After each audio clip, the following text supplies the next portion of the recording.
Hey guys, it's Nikki. Welcome back to my channel. Today I will bring to you my July wrap-up. It is a video about the books I've read in the month of July, and I am very proud of myself because I have read a total of 10 books according to my Goodreads. 10 books in this month, so I'm really happy about that because I really wanted to get a lot of books read before school starts, you know, because it's already August. So the first book that I read in the month of July is Red Queen by Victoria Aveyard. I've had this in my shelf for so long that I've just been ignoring it because I keep, just keep buying books and you ignore the books already on your shelf. But I finally picked it up and I really enjoyed it. The story is set in the future where we follow Meyer. She is a red blood. In this world, the earth is divided into two different classes, the red-blooded and the silver-blooded. Silver-blooded people have powers and are therefore higher in the hierarchy, and then the red-bloodeds are those who are like us, like you and me, who have no powers and are treated like filth, basically. And this is just her discovering that she does have powers regardless of her blood color. So, and then what happens with that? Like, how is the world gonna accept the fact that she has powers regardless of the fact that she has red blood? This is a really cool story. I liked it. I mean, the tropes are pretty much standard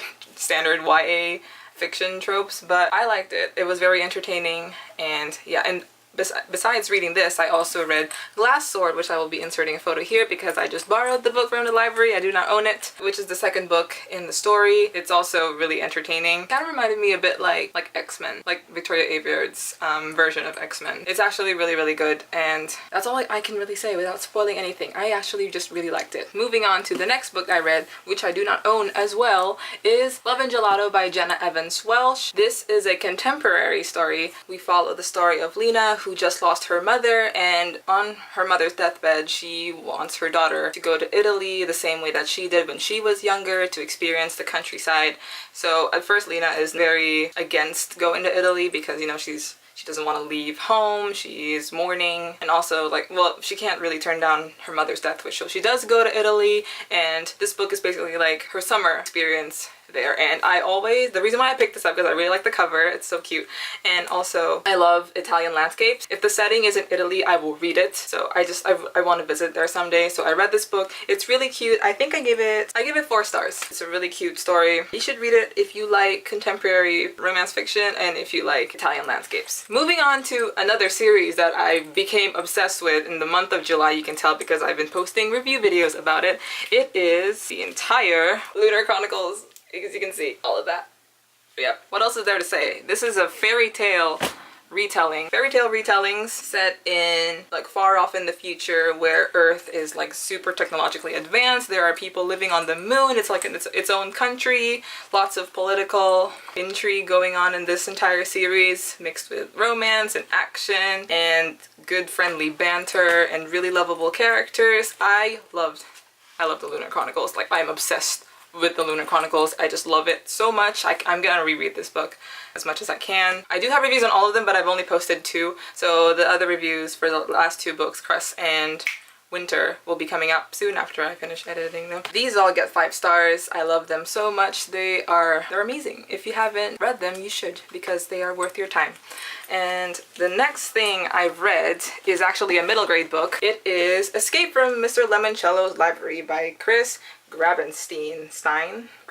The reason why I picked this up, I like the premise of it. It says in the back, winning an invitation to the opening night lock-in at the new library took a lot of work and some luck. Getting home will be a whole other story. So basically the story follows Kyle Keeley. He is 12 years old, middle child, doesn't really know what to do with his life, but he really is good with games. In this world, Mr. Lemoncello is basically the Willy Wonka in this universe, except instead of having a candy enterprise, he has a game enterprise. He makes video games, board game, anything, you name it, and he's super famous. And in the story, a new library has been built by Mr. Lemoncello, so people can expect that it's going to be super fun. People who love his games will love the library as well because it's made by him. Kyle and a bunch of other kids his age from his school win a night to stay at the library for anybody else, and they get to play games in there, and then they figure out in the morning they have to figure out a way to get out of there using all the puzzles and the clues found inside the library. So that made me really interested to read this. This was really cute and super easy to read. It was fun. I wish there was a library like this, like the one in this book,